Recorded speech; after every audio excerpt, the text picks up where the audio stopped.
Hi, it's Warren Eagles from the International Colorist Academy. I just want to talk a little bit about Resolve 12. I've just been running Resolve 12 classes in the States.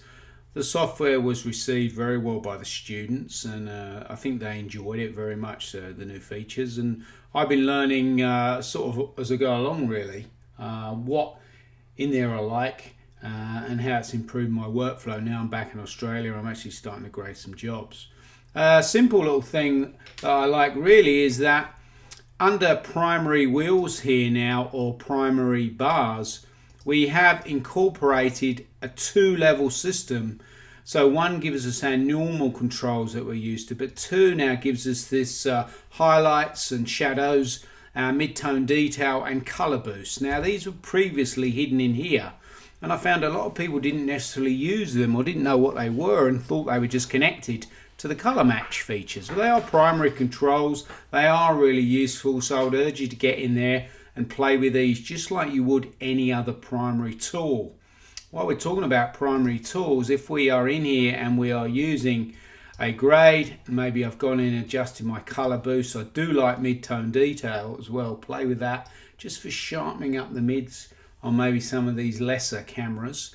Now, if you want to now copy this to another shot, you can use the new selection tool, which highlights the surround of the thumbnail. Then just middle click from the thumbnail that you did the original grading in. So again, if I want that shot here, I'm going to change that and pull that down there to a greeny look, and I want that to go here. Let's hold down Command, select that, middle click that. I find that a very easy and quick way. We don't get any more time as colorists do. It's less time. We do a lot of copying and pasting grades like that, especially when we're trying to establish looks. So that's a fast way of working. So that's a couple of things I'm liking. Lots of noise about the tracker, and I think mostly good. You can see there is one of my fantastically drawn shapes. As I say to my students, don't come along in the class expecting to know how to rotoscope. I sort of expect you know how to do that a little bit already. But if I make a rough shape, and any of you have done my classes might already know this footage pretty well. Now the new tracker is called the 3D tracker. So if I now track that backwards, this actually tracks a lot better. It leaves the screen than it ever has done. One thing about running training is that you use similar material for certain things. And so I get to know how things suddenly key better, or they track better, and this is one that definitely keys better. Apart from the tracking, I'm also really liking the way you can now animate in here, which is totally the better way to go. So if you want to animate, you must be in frame mode. I'll then go to what I would call my last good frame and just click in the middle of the shape, and then it puts a little keyframe. I'm just going to drag this back slowly. Then whenever I start to manipulate any of these guys, like there, and I can add points in here or to take points away, which we couldn't do before. Now if I step forward, you can see it will animate across those points. So if I go further back just to here, and just to show that is true, if I was to put a shape up there like this, fill it with a bit of color so you can see it, you can see now when I step forward that will animate to that point. It's still tracked, but you can now individually animate points, which is so much better in here than what it was before. So really useful feature. You still have the ability to turn these off. Sometimes you might not need this, but just with tracking, just get in there. You've got to practice it, and practice it will just make you faster and more confident to take on more complicated tracks. We're talking about the new features, and I think there's obviously been a lot of talk about editing. So I don't touch too much about editing in my classes. They're still very color correction focused, and there's quite a lot to talk about in the classes, which is great as a colorist. We love getting new tools, and one of them I have been pretty enthusiastic about is this little guy up here now. This is not something I'm enthusiastic, but it's still pretty useful. Gives you the full screen. Used to be down here. It's now up here. If I go to this shot, now as I say, my classes, I do key this quite a lot, and we always key this because it's quite a challenge to key this shot and then this other girl comes along, breaks the key or breaks the track. Now, conventionally doing in HSL, you get reasonably good results, but it's quite a challenge. So recently I was playing with this in the 3D keyer, which is the new keyer.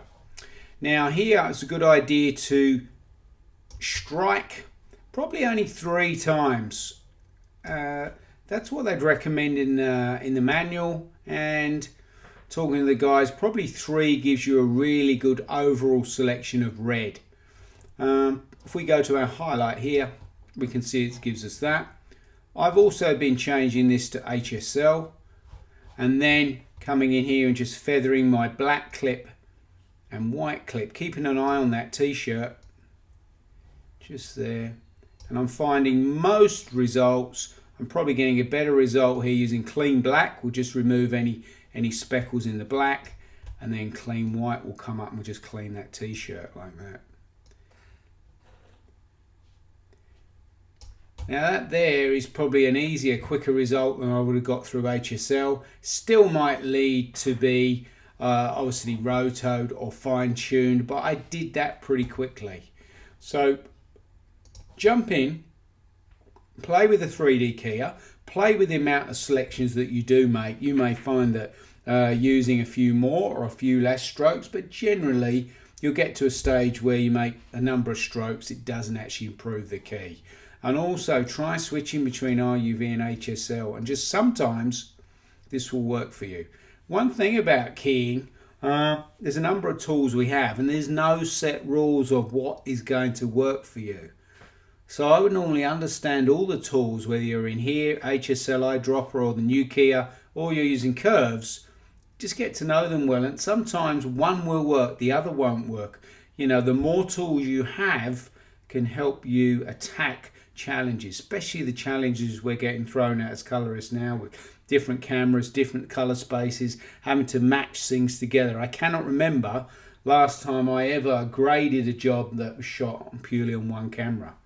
And talking about that is another thing that I like. In here now, you have the ability to work, as we've always worked in Resolve, DaVinci YRGB, but you can now go into DaVinci YRGB Color Managed, which is an option here in the options page. Select color management, and then we can select an input color space, which could be for our cameras, or we can do that individually. Timeline color space, which could be this 709 at 2.4 gamma, or we could be working in P3 DCI space. And then an output color space. Come onto a DNG like this, or an MXF, and right click on that and then say input the color space, and then I could find the actual color space for that shot and change it. I can do for these individuals, so there would be a ProRes of a Blackmagic camera, there would be a MXF, DNG, R3D. So basically what you can do is set the color spaces for these individual cameras before you actually get them into the timeline, so when you do get to the timeline, they are going to look a lot closer, so you don't have to use LUTs on an individual basis, so improving the workflow. As I said, I've not done it on a job yet. I'm waiting for a particular project where I do have a lot of mixed material, which is going to certainly ease my workflow, and then probably be able to give a little bit more feedback on how this is working. But certainly it's definitely a step up in the color management side of things. Talking of step ups, another thing I have been using is this under File, and this is a little conform sequence I've got here. Typically I get things on a drive from a client, and either I want to copy just the selected clips that they've given me, so I could select the timeline, and I could choose to take handles, and I could then copy or move or transcode from their timeline, and I could add handles in here and then copy to my fast storage. Very useful. Saves me having to copy everything to my fast storage. I just copy the selections used, just copy the cut. Alternatively, under the transcode option, you may want to bring H.264 files and transcode them to a ProRes or a DNx HD. with handles, copying to new folders. It gives you new folder size as well based on what type of codec you want to use. So this has been totally reworked, much more user friendly, and great if you are sharing projects and media with other post houses or other facilities. Overall, I'm really liking the GUI. I wasn't so sure at first. I'm thinking, well, why has this changed? Why? I think it is a bit cleaner, and as great as it's very much about a visual thing. We're having to look at the GUI quite a lot, obviously, even if we're still using a panel, and just making things a little bit clearer, that stand out, and colors that are not going to upset our eyes too much, because we're constantly glancing from our grading monitors to our GUI screens. So overall, I'm getting good feedback on how that is from both myself and from the students. So that's just some early thoughts. If you need any information on colorist training about V12, then I've got classes coming up in Singapore, London, Sydney.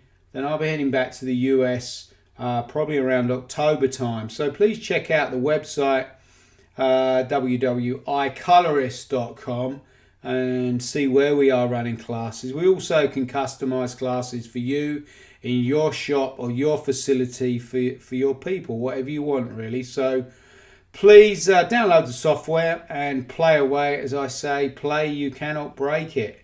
Thanks for listening. Bye bye.